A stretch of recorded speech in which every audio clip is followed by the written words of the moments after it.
Қош келдіңіздер. Көптен күткен ғаламтор жақсыны көрмекке дейді. Жаңа соққан үйімізге өзгелерге бір жігер сыйласын, күш сыйласын, жұғысты болсын деген ниетпен крайында тұрғанда бір туалеттерден даласамыз деп екі жерге екі туалет орнатып алдық. Одан ары қарай мына қайыққа өтеміз. Тағы туалетпен қол жуатын жер жасап қойдық. Көп кішкентай қылып қонақтар келгенде ыңғайлы болсын деген ниетпен. Одан былай қарай менің ас үйім. Бұл менің ас үйімді арнайы жерледім. Қонаққа келген қазақтың достары, жекжатшылар ағайындылар өзінің пияз былайтын, тамақ істейтін сіздерге әңгіме айтатын орным. Неше жылдан бері қарай этаж үйде қуықтай ғана ас үйде айқайлап әңгіме айтатын өздеріңіз де білесіздер. Сондықтан бұл жолы қалай айқайласам да дауысым кеңінен шығатын болды деп қатты қуанамын. Бұл менің атақты люстрам. Өзіме қатты ұнайды. Мінекей солай. Одан ары қарай мынау әрі коридор, әрі қонақтар демалып отыратын жер деп осылай жасадық.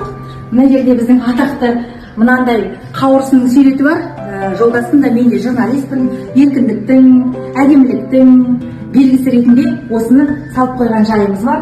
Залымыздың есігі жоқ, екі жақтан да жүгіріп кіре бересің. Бүгін қонақ күтеміз деп дастархан жайып тастаған жайымыз бар.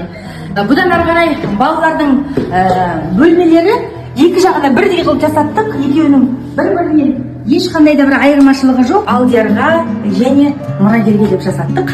Ал енді әдемінің бөлмесіне қарай кеттік. Әдемінің де бөлмесі айнаға тез тура ұлдардікіндей.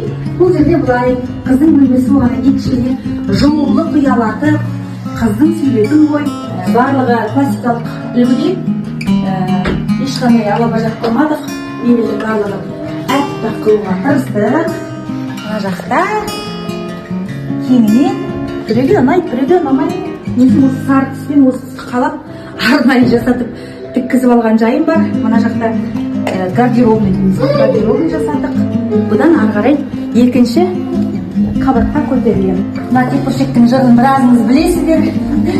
Көпшілік менімен бірге әбден уайымдады. Екінші қабатқа өзіміз болғанда көтерілмейміз. Қонақ келгенде бірақ рахат етеді. Өйткені қонақтардың өзі бөлек жатқанға, бөлек тұрғанына мынау кішігірім коридор. Ал енді мына жақта Есманның бөлмесі.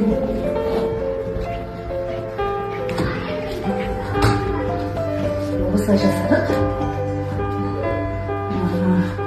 Сонымен солай осы үйге 6 жыл еңбектен жүріп әйтеуір бітірдік. Ортасында пәтерімізді саттық. Бірақ сондай қуаныштымыз. Әрбір қазақ баспаналы болсын, әрбір қазаққа жұғысты болсын деген ниет білдіргім келеді. Әркімнің шаңырағы болсын. Ең бастысы шаңырақтың әдемілігі емес, ең бастысы жүректің жылулығы. Адамның сол қандай шаңырақта тұрса да бақытты болғаны маңызды. Мен сіздердің барлықтарыңызды жақсы көремін.